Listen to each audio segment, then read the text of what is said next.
Very good day to everyone. Today I'm going to just talk about perioperative pain management for chronic pain patients. So as an introduction about chronic pain, about 1/5 of the populations around in countries like Australia and US and Europe have patients, populations of 20% are living with chronic pain.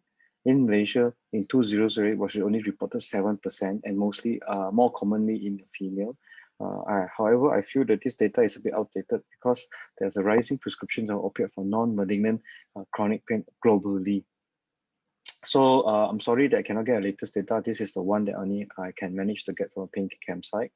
So from the latest data, it shows that in US, about 20% patients that non-cancer pain has been taking opioids for their pain control. And also 25% of the patients undergoing surgery was reported preoperative usage of opioids. Basically, about 25% of the population in US are not opioid naive. Okay, in Malaysia, opioid consumption was only 0.4 defined daily dose per thousand population per day, as compared to Australia, which is much more higher, 8.2, and compared to Nordic countries like Scandinavian countries, 16.2 to 20.4 thousand per population per day. So opioid consumption in Malaysia is way below global average.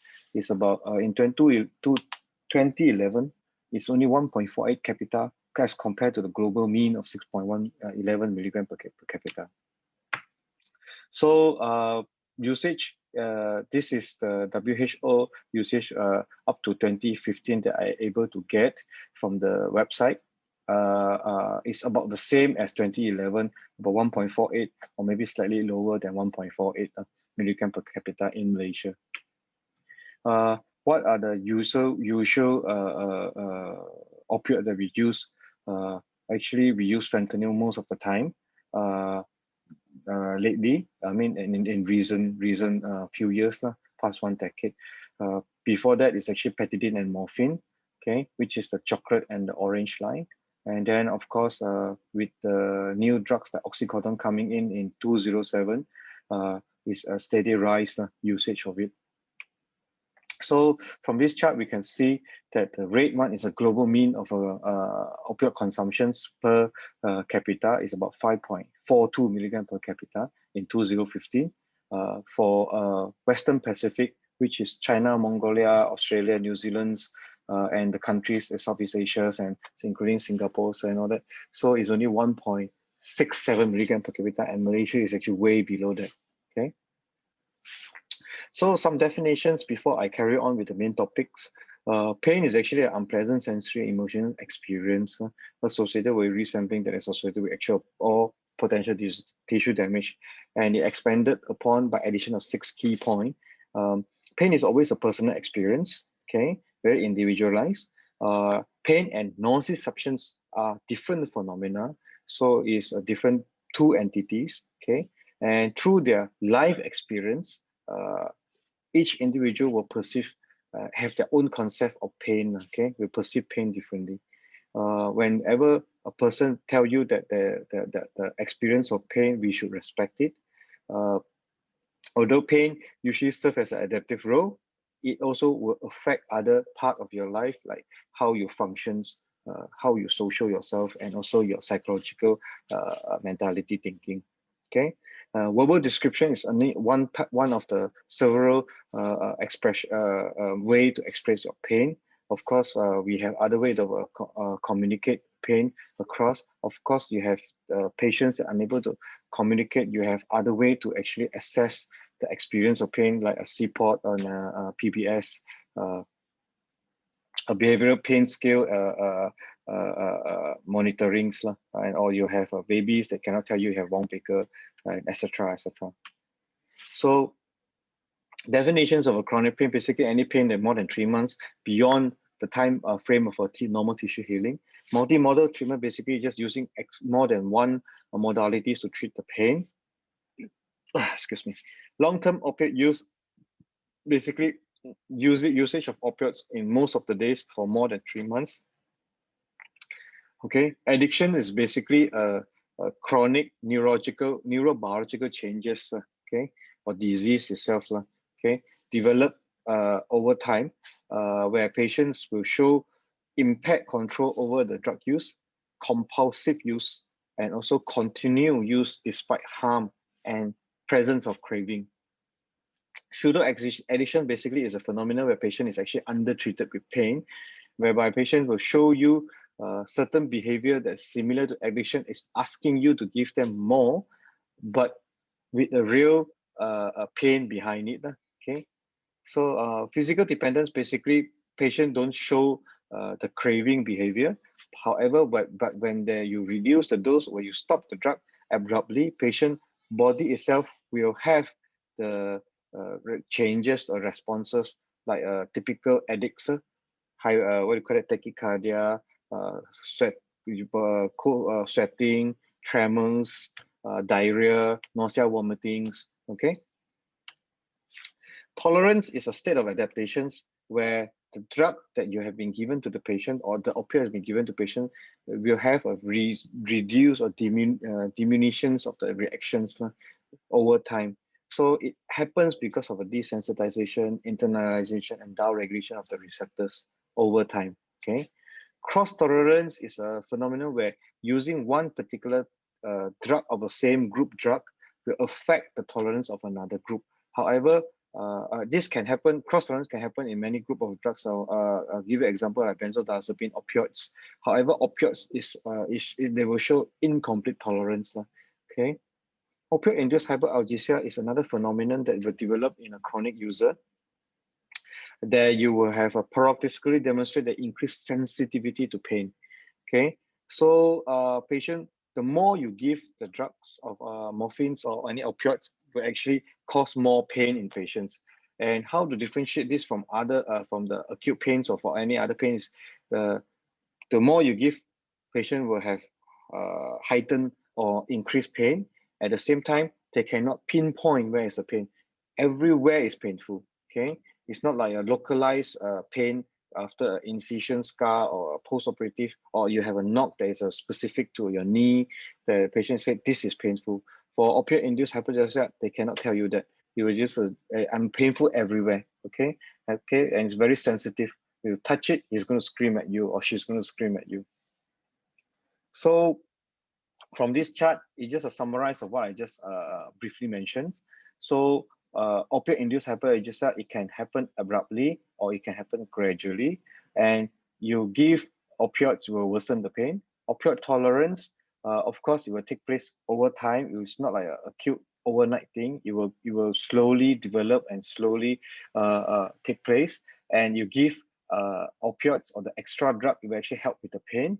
Okay, for addiction itself also take place gradually, which involves psychological, behavioral, and also physical changes. Okay, and if you give the drug, the pain may improve, or the aberrant behavior, patient the craving or drug-seeking behavior will change abruptly if you tell them something else. You don't give, or you give extra, or you give adequate.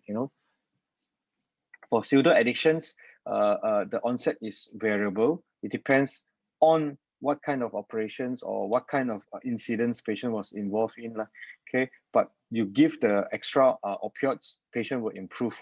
Okay, for physical dependence, it's the same thing. Basically, just that they don't have the behavior changes. Just you have physical changes. Of course, if you give the pain, you will improve. So perioperatively treatment for patients that going for opioid tolerant patient going for op, we always focus on three things. One, we don't want the opioid withdrawal to take place. So basically, we are trying to maintain that patient is already on, okay? And we always want to aim to provide effective analgesia for the patients perioperatively, okay? So we should give extra opioids to control the pain, the acute on chronic pain, okay? And of course, when everything settled down and the time patients will go home, we will ensure that there's continuation of care by following up patients in the clinic, in the pain clinic, or in any, or there's what do you call it, general practitioner clinic overseas. They're actually monitoring patients, okay, upon discharge.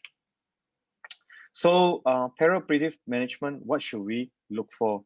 So when you come to a patients have risk or opioid tolerant patients or any risk, high risk patients that may have this what do you call it, opioid using drug abuser coming in for operations, or drug addicts coming for operations. So what should we look for? We should look at we should take a detailed history of the drug history. We should, of course, check for physical dependency and also physical tolerance. We should have a full assessment of their affective or whether patient have any affective disorder. And of course, we look at the operations, and we have to gauge from the history itself whether there actually post-operative pain burden or post-operative complication the patient might have. Review of history and establish a relationship is very, very important before operations. So we will always have a full medical record that patients have prior to these operations. Check the medication list, the updated medication list. And of course, just to highlight one thing, that a lot of chronic user will always under-report their usage. So it's one of the things that patients, whether you are Caucasians or you're Asians, patient is always under-report. They won't tell you the truth. So it will lead to post-operatively patients we give inadequate pain control, we give inadequate opioids in perioperatively, ended up patients shouting in recovery. But it's one of the reasons. Okay. History of a chronic pain, what kind of chronic pain patient have, different kind of chronic pain will give you a different pain management approach. Okay. Headache and a low back pain compared to chronic pancreatitis, chronic abdominal pain, different kind of approach. Okay. Medical history, of course, we look for comorbidities, especially liver or kidney diseases that will end up a patient is acute on kidney disease or liver diseases, that we need to adjust the drug, that need to adjust the dosage and the duration of the drug accordingly. Psychiatric comorbidity, especially depressions and anxiety, is very important, because these two, and also catastrophizing, these three behavior will actually associated with higher morphine usage post-operatively and higher pain, reported higher pain score post-operatively. So we should address this aggressively pre-operatively. If you need it, we should get a PSY to come in. A patient is on this kind antidepressants or anti-anxiety drug should be continued without altering the medications as much as possible. History of substance abuse or any domestic violences or any addictions, not limited to drugs, addictions to alcohol, actually give us the idea that patients have poor control, poor self-control. So we should watch out and should minimize to shorten the dosage. Should shorten the usage of a morphine and use adequate dose rather than giving extra or too long, for them to develop the unwanted behavior. And check with the patients or the records whether any previous pain treatments or operations and how they responded with the various management that is available or administered to the patients. So drug history, very important. So we look not only to opioids, we look for all other analgesia history, whether patient is on PCM, NSAIDs, or ketamines, or lignocaine, or whatever drugs that he's taking or she's taking. How is the response? What are the dosage? And then opioids, you look into detail, types of the drugs, dosing interval, durations, and whether it's using intermediate release, sustained release, or whether patient is on a patch. Okay, antidepressants that we have available with tricyclic antidepressant, SNRI and SSRI, duloxetine, venlafaxines, fluoxetines, all this we have to look at that and the dosing. Anticonvulsants like gabapentin, pregabalin, and gabapentin is very common, is easily available and commonly used. Carbamazepine for TGN, sodium valproate, nalmefene, phenytoins, all this we need to look at it. Others like baclofens for muscles and also myonal for muscles, strain, lidocaine patch, capsaicin cream, all this for what we call it, herpes, neuralgia. Okay, all this we should have an idea of how they use, when they use, how much they are using. So patient with regular opioids, chronic pain with regular opioids, what should we do? This is general speaking, that patients has been taking IV morphine equivalent of up to 30 mg for only 4 weeks itself, actually will have a risk of withdrawal if you do not substitute the drugs that patient has been taking or change it to equate analgesic opioids perioperatively. Okay, and we always aim to not disrupt the daily morphine usage. We always continue the long-acting, especially sustained release of the patch up to the day of the surgery, and restart as soon as possible once patient allowed orally and established orally in oral intake well. We always give only immediate release for acute pain. Even acute on chronic pain, also we only give immediate release to try to adjust the background dose later on. Okay, and we can anticipate or expect, I would say expect 2 to 4 times the usual dose that we use in opioid naive patients post-operatively for the acute pain control, because over time with the chronic usage of opioids, patient will develop the physical dependence and the tolerance. Okay, so usual operation laparotomy 10 milligram in opioid naive patients, normal size 70 kg or 650 kg of females, will always somehow manage with it well. Okay, but for this opioid tolerant patient, giving the same amount of 10 milligram with the same operation, with the same midline scar, with the same size, might not be adequate. Probably you should go beyond that. Okay. And why this has happened, on top of this tolerance and dependence, sometimes patient underreported. So that's why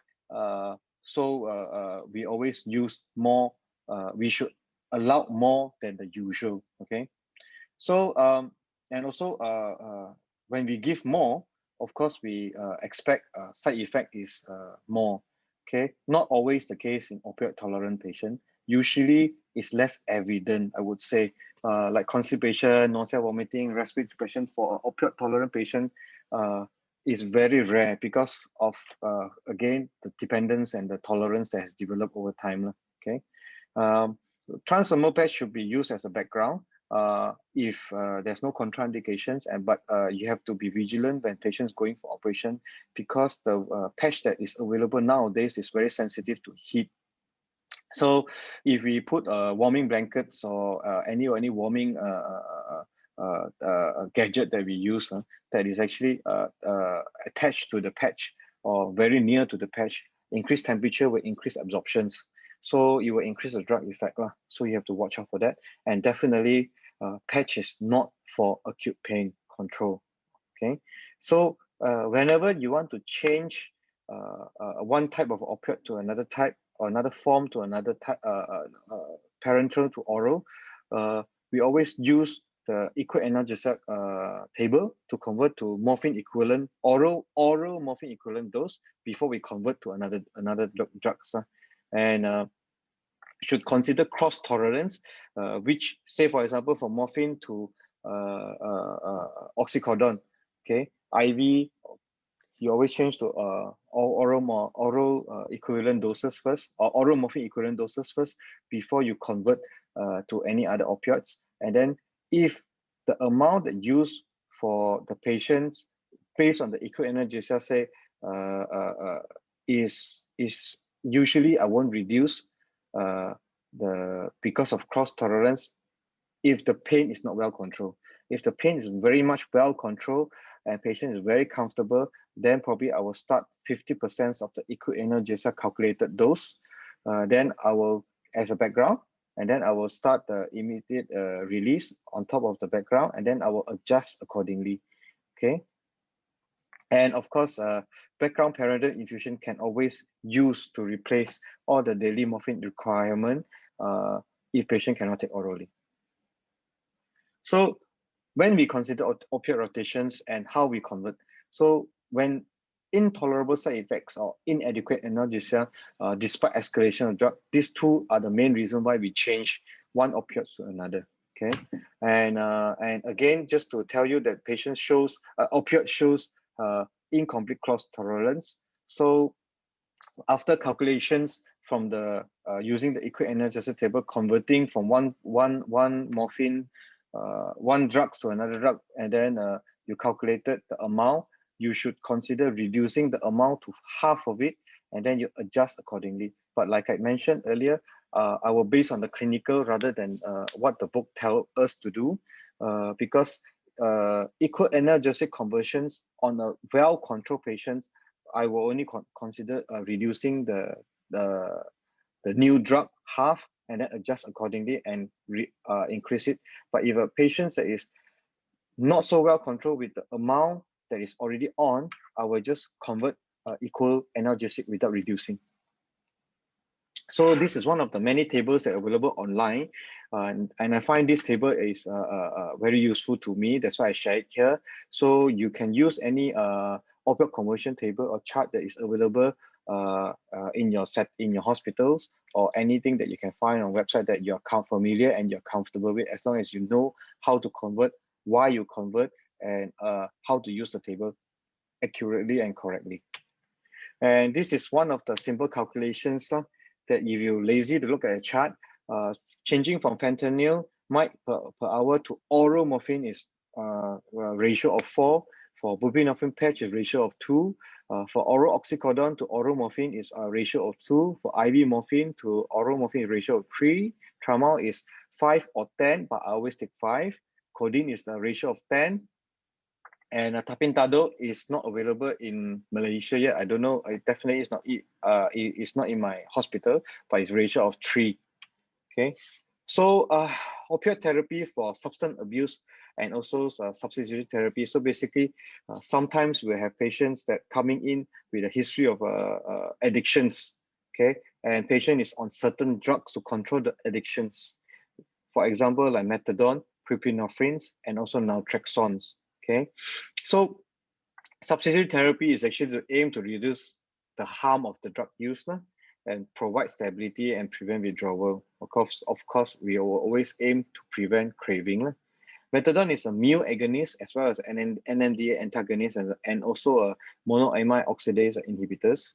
Okay, it is actually typically started at 10 to 40 milligram and increase every 10 milligram, but not more than 30 milligram per week. Typical maintenance is about 60 to 120 mg. Again, based on the chart, you should change it to any other opioids that is available in your setup, and to give perioperatively and maintain it as a background. On top of that, you should give immediate release to help with any acute or chronic pain. Okay. Buprenorphine is another type that we use for substance abuse substitution therapy. It is a partial agonist at the mu receptors and also an antagonist and kappa and delta receptors.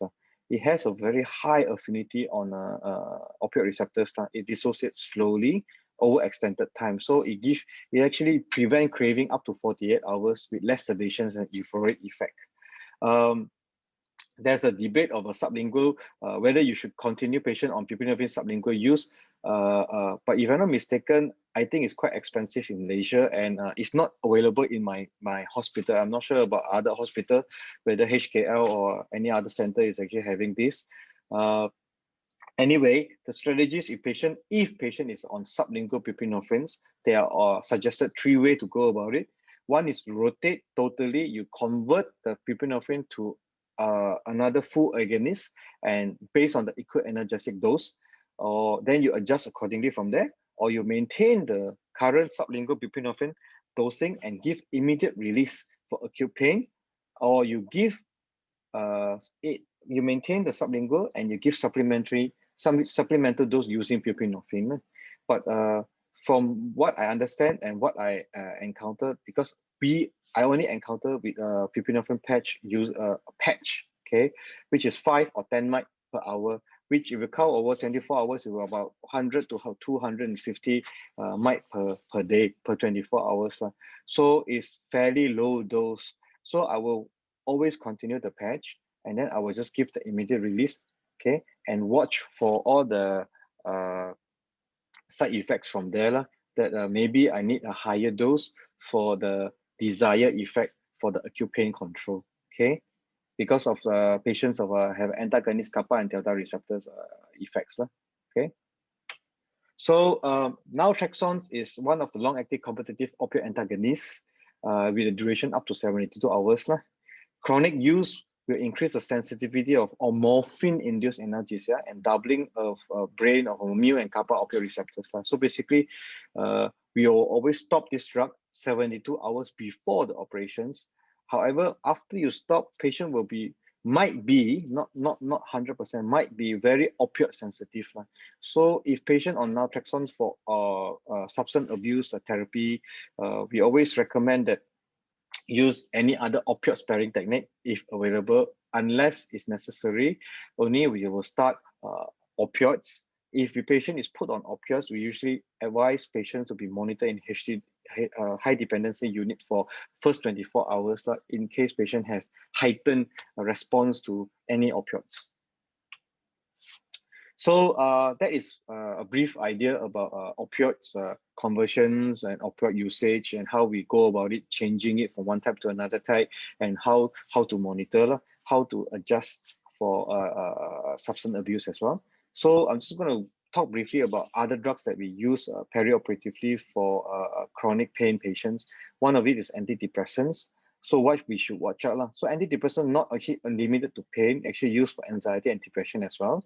Serotonin syndrome is the one that we always highlighted perioperatively to all our MOs. So because sometimes we will, sometimes chronic pain patient might already be on tramadol, or patient that is actually not on tramadol because patient is on antidepressants. So we should watch out if we are giving tramadols, where we should watch out for serotonin syndromes. And the presentations is very typical. Confusions, agitation, restlessness, tachycardic, tremor, shivering, heavy sweating. Okay, all this is a signs of patients developing serotonin syndrome in the recovery way. So you should watch out for it. Even perioperatively, sometimes unexplained tachycardia, you should already suspect that, or maybe because patient has serotonin syndrome.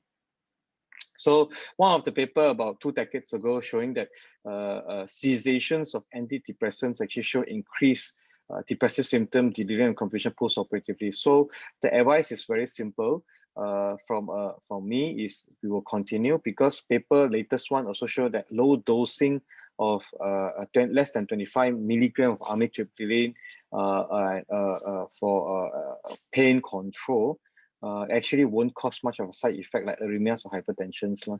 However, if patient usage of tricyclic antidepressant or SNRI less than a month, you should watch out. Patient will have exaggerated cardiovascular effect when you use ephedrine to control the blood pressure perioperatively. So you should watch out for this if a patient is using TCA or any type of SNRI less than a month.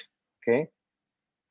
So serotonin also play a role in platelet aggregation. So when we use antidepressant, we targeting the serotonin level, so it might affect the platelet aggregation and clot formation. So less serotonin will be available if you use together. Your patient is on tricyclic antidepressant or SSRI or SNRI. So you should watch out post-operatively, especially the patients that have bleeding case, bled a lot. Post-operative, maybe you should omit the dosing first and see how the patient fare in ICU or in recovery before you consider restarting the drug. So perioperatively using of anticonvulsants is, I would say in general, is fairly safe. Okay. And it's actually recommended by a lot of paper to use it, because it actually shows that reduce opioid requirement post-operatively and also reduce post-op nausea vomiting incidents. Okay, on top of that, a few of course shortened hospital stay, early mobilization as well. But one of the 2 papers lately published saying that there's not much of difference, but increased side effects. Okay, side effects like sedations and what they call the hangover effect if it's on a high dose. Okay.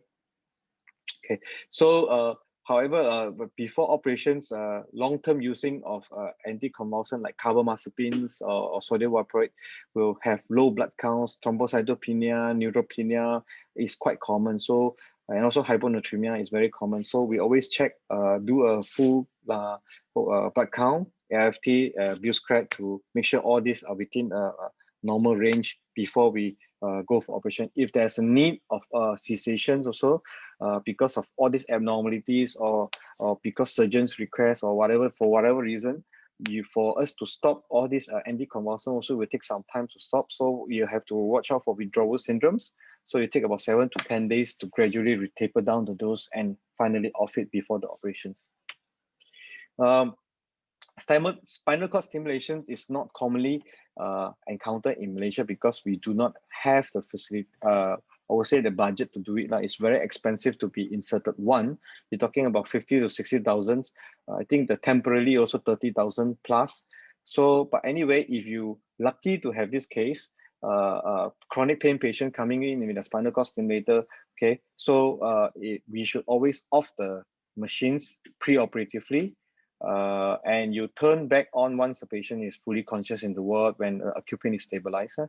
And when patients is going through the operations, when during positionings and diathermy, you should watch out for the implant.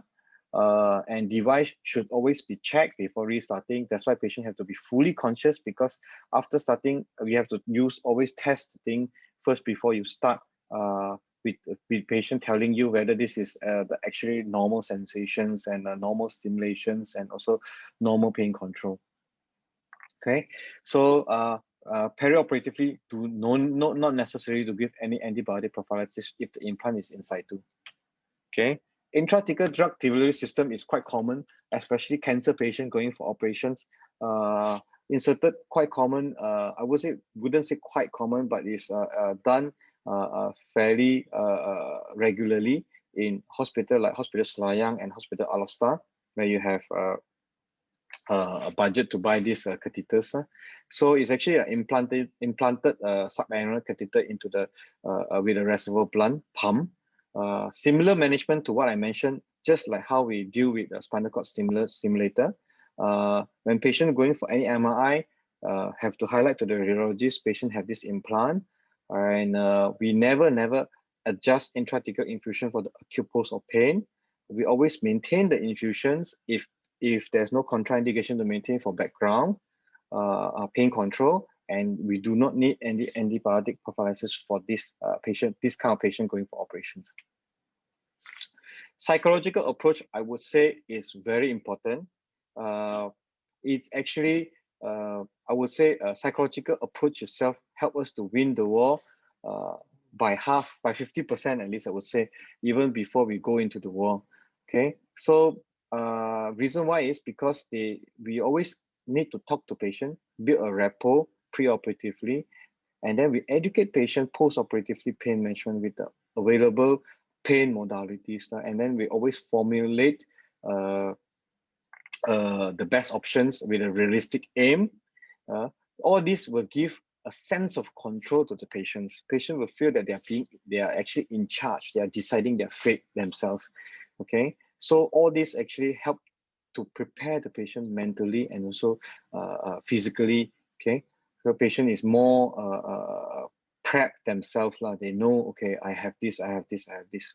So I shouldn't worry myself too much, okay. Everything is under control and everything is in my within my reach. Okay. So another thing that I need to highlight again is actually anxiety, depression, which I mentioned earlier. It affect the patient's pain. Okay. And patient, if is on drugs for these two affective disorder, it should be continued, shouldn't disturb them. Cognitive behavioral therapy can be effective, can be helpful if the physicians do know how to send the message across to communicate patient with it, or teach the patient to use it, and patient is aware of this, what is cognitive behavioral therapy, and they know how to use it. Actually help to calm the patient down, reduce the catastrophizing ideas, and also in a way will help with the pain. Okay, when patients are calm and able to do meditations, when their mood and the anxiousness are the base, minimal, all this will help to alleviate the pain. Reassuring is also part of the psychological approach. Holding patients' hand, looking into their eyes to tell them that you are actually okay, you're actually doing fine. Okay, all this actually help to alleviate anxiety, and the sense of calm itself will help to reduce the pain. Okay, music therapy, aromatherapy, hypnosis actually is available in Bukit Padang. I was informed recently. So I'm not sure whether I'm actually, it will be good that if I can incorporate this into my daily practice, if it's easily available, because not all psychiatrists is actually trained to use hypnosis to help with the pain or help with the psychological issues. Okay. Okay, so what opioid sparing techniques is actually available and that I would recommend you guys to use. So again, regular PCM and NSAIDs are not as contraindicated. This is already in the WHO ladder. It's a step 1 that we always use. Okay, I will always give IV PCM, IV paracoxib. If you don't have IV paracoxib, then I will start the celecoxib or will give a stat dose of celecoxib pre-operatively if there's no contraindications. Okay, and then post-operatively, once allowed orally and there's no contraindication, I will start immediately on these drugs. Use of LA techniques like wound infiltration, regional block, or any central neural cell blockade with a continuous block infusion catheter in. All these are able to help the patients to reduce the opioid requirements. With the surgeons are now trained and just came back, they are more fond of this continuous nerve block. So actually help to reduce opioid usage a lot actually.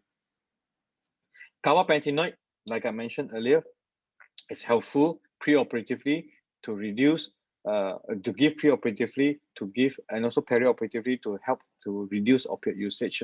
Okay, and for opioid naive patients, there is always increased risk of sedation, peripheral edema because of the gabapentin post-operatively is quite commonly reported, especially what I mentioned earlier, the lightheadedness, the fall in the elderly, post-operatively, all this has been reported before. So for opioid naive patient, when you want to give gabapentin for to prevent or to as extra adjuvant opioid sparing technique, you should watch out for this. But for opioid tolerant patient, usually shouldn't be a problem. Ketamine is a non-competitive antagonist. Why we recommend ketamine? Because opioid-induced hyperalgesia and opioid tolerance itself will cause activations of NMDA receptors. It's caused by, sorry, it's not because it's caused by NMDA receptor activations.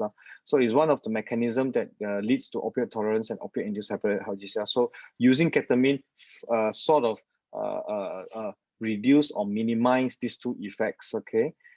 So the regime available that I always use is this 0.1 to 1 milligram per kg per hour based on the lean body weight, or another one will be 100 to 200 milligram just injected into a 48 cc's of an infusion, just run over 24 hours. But usually nowadays, I always use the 0.1 to 1 milligram per kg per hour and give accordingly, and I will always titrate. And this calculation is actually used for cancer pain in Caucasian populations. So for acute perioperatively on a chronic opioid user, so I will always titrate 0.1 first and up to 0.3. Usually is well tolerated in Asian population, but sometimes even 0.3 patient will develop all these side effects, hallucinations, started telling you stories. They say midnight they will hear some voices telling them that there are somebody visit them. You know, if they tell them numbers, then I will ask lah. But usually, they won't tell them. They will just say that they see bayang, or they will hear noises instead of giving them numbers. You know, but anyway, should watch out for the side effects. And 0.1 to 0.2 milligram per kg is very much well tolerated in the Asian populations. Okay, and sometimes if chronic pain patients admitted earlier, I will even start 1 day prior to the operations, and then we'll just continue up to 2 to 3 days post-operatively. Okay, if you're talking about patient admit on the day of admissions or admit on the night day before, usually I just start after I intubated the patients. Lidocaine is another opioid sparing technique. Apart from the wound infiltration or the block, lidocaine can be given parenterally. Okay, it is a sodium channel blocker, as we all know, and it effect on the conducting tissue, which include cardiac and also all the nervous system. Okay, it paper already show that perioperatively infused continuous infusions have demonstrated that less dependency on opioid for pain control, reduced nausea, and a shorter hospital stay. Okay, so there are various regime available. Again, depends on which is what you're comfortable with. I have two regime here that I always use. One is I use for daycare, my own pain patient coming in for lignocaine infusion for uncontrolled pain, like for diseases like fibromyalgia, coming in for lignocaine infusions or chronic abdominal pains and so on and so forth. So the first one usually is the one that I use because I admit them in the morning and I send them back home in the afternoon. So it's 1 milligram per kg over 5 minutes, no more than 100 milligram. If it's patient obese, I just use maximum is 100 milligram boluses and watch for and monitor the patients for any arrhythmias or any side effects from the LA. Then I will give the 5 milligram per kg over 2 hours again, continuous monitoring of the ECG, the BP, all the vitals.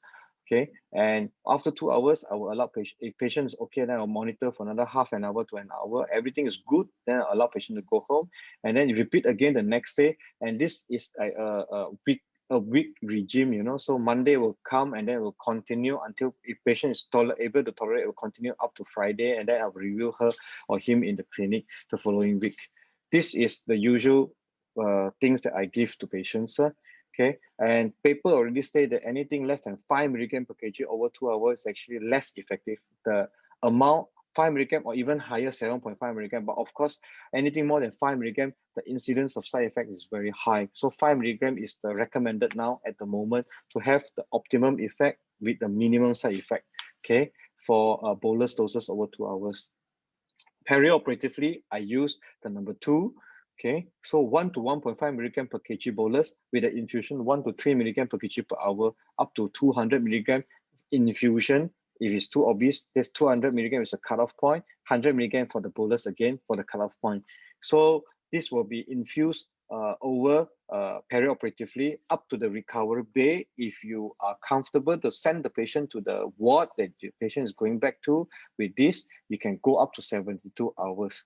So in my own setting, usually if patient is going to ICU, I will continue the infusion up to 72 hours. If patient is going back to any ward, I will not trust anyone. I will just stop the infusion before I discharge the patient back to the ward. Okay. So side effects is like all the LA toxicity that we always watch out for: perioral numbness, tinnitus, metallitis. If patient is intubated, we look out for arrhythmias, hypotensions, okay, or any cardiac events that we always watch out for this. Okay, when patient is on infusions and patient is intubated, unable to tell you that the oral numbness is there. And the treatments is intra-rapid 20%. Okay, if you're not comfortable with lignocaine infusion and your hospital do not have intralipid, do not attempt this technique unless you are trained to do it. Okay, this is my advice to you. Okay, so this is just a summarize what I just mentioned over the past 20 to 30 minutes. So basically, we will identify all the risk patients that have risk of using opioids. Okay, we establish trust and confidence, discuss the plan, comprehensive post-operative assessment pain, and ongoing assessment pain. Why we do this? Because before pain itself, before the operation itself, most of the chronic pain patient will tell you, I have back pain. Usual pain score is 5 to 7.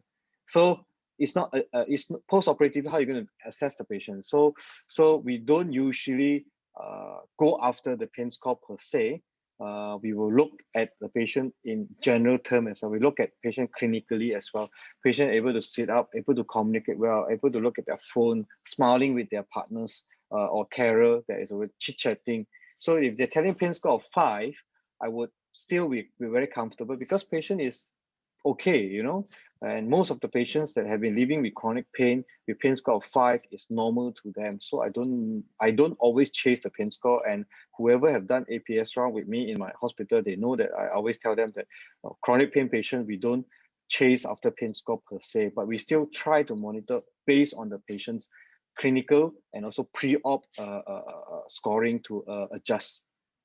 Okay, and then we always maintain Once, okay, then number 4 is actually we always try to change. We also maintain the baseline opioid. If you need to change, we use the equi-analgesia table to convert, and then adjust accordingly. Additional analgesia that is available is we are always using. We go according to the WHO letter. We always use the PCM. We always use the NSAIDs unless contraindicated. Gabapentin, pregabalin should be continued. Ketamine infusion, if you have the setup and you have the team to monitor. Alternative, again, like massages, heat cold application, TENS unit, acupuncture. If your hospital physiotherapist or the pain physician are able to perform, of course, by all means, go ahead. Okay. And then, of course, psychological affective disorder is very important. I highlighted should attack the anxiety, depressions. If you think it should refer, and patient should be on meds, refer early to psychiatrists before the operations. Okay, and then try to use CPT and educate the patient with CPT post-operatively in the ward. Teach them how to do breathing exercise to calm themselves. Okay. Use a guided imagery or music therapy or aromatherapy if the ward allowed, you know. Okay, so of course, after that, everything is settled. You discharge the patient with a plan, opioid plans, and then given a pain clinic review. So a case scenario, a simple case scenario for us to discuss a bit. I mean, just give you a general idea how I would manage this kind of case. So 50-year-old male coming in with a history of chronic abdominal pain, going for operations. He's an ASA2 with a well-controlled diabetes mellitus on an OHA. They plan for laparotomy, KIV proceed because they think that patient have an adhesion colic. Okay, so it's an elective case, and patient drug history is typical of a chronic pain patient on a sustained release of a morphine of 50 milligram PD, intermediate release of 5 milligram PRN 6 hourly. Okay, so patient will tell you that patient tells you that the PRN I always need 4 doses. Okay, so it's about 120 mg per day. Okay, when patient is on a gabapentin 600 TDS, amitriptyline 25 on night, and PCM 1 gram QID, and unable to tolerate NSAID because of the gastritis. So pre-op, I would talk to the patients in my clinic or pre-op at GA assessment clinic, detail history of it, discuss with the patients, tailor a plan with a goal that is available. I will talk about their pre-op pain score, what are the usual score, what are the pain treatment that he's actually already on. Okay, then I will give him the plan. Intra-operatively, I will give the same drugs that he's already on. I will give extra some more for the acute pain. And then post-operatively, what is available. And then well, most likely will end up with a PCA, maybe epidural. All this, it will be discussed and in detail, and let the patient know that he is already in a good hand. And we will ensure that the pain will be well controlled throughout the whole operations experience, or throughout the whole hospital stay. And then, of course, discuss about ketamine and lidocaine infusion as well, and the side effects as well. Okay, if there's no contraindication, we will always start it for my patients. So like I said, the 3 big things about chronic opioid user going for operation is we want to prevent the withdrawal. We want to give a good analgesia perioperatively, and then after that, we will discharge patient with a plan. Okay, so first step is establish build the rapport, establish good relationship, build the trust. And then after that, I will discuss about the drug usage, which I want to prevent the withdrawal. So for these patients, like I calculated or mentioned just now, is about 120 milligram per day. That is oral. If you use conversion ratio 3 to 1 or 2 to 1, up to you. So if you use both, it's actually divided by 3 or divided by 2. So it's about 40 to 60 mg per day per 24 hours. So if you convert this to IV, it's about 40 to 60, and then you convert it to per hour, it's about 1.67 to about 2.5 milligram per hour. And boluses for this usually we take 50%. Okay, so on the background infusion is about 0.0833 to 1.25 with a 5 milli lockup. So to make it simpler for all, I will put 2 milligram as background and 1 milligram as a PRN basis with a 5 milli lockup for these patients. This is how I would calculate for patients that are coming in with a history of sustained release, the converting, you know. This is how I would go about it. Post operations, 48 hours.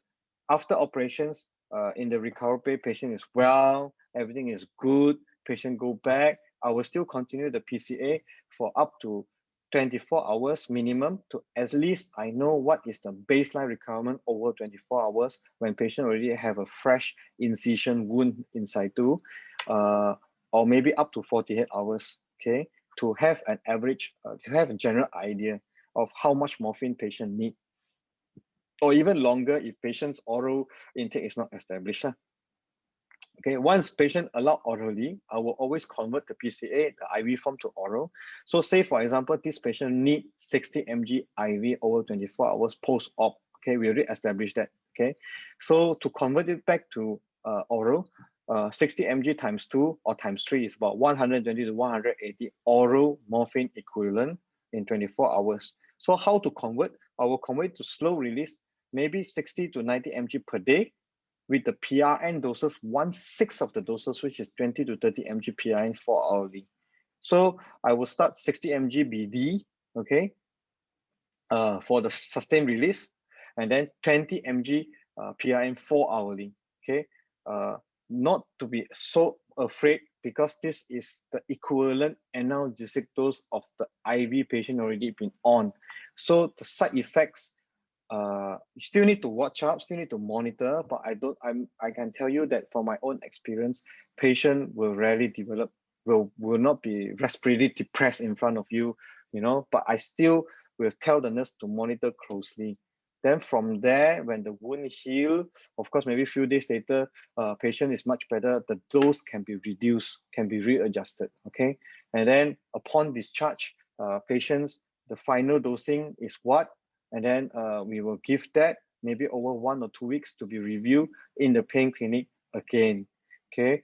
What's the aim is, as the wound, acute pain will reduce, if the wound heals, and then if he or she, this patient in particular, should go back to the baseline of 50 BD sustained release with a 5 milligram PRN per dose per 6 hourly.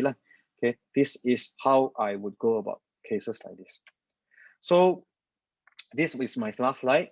So chronic pain patient going for operation is getting more common nowadays.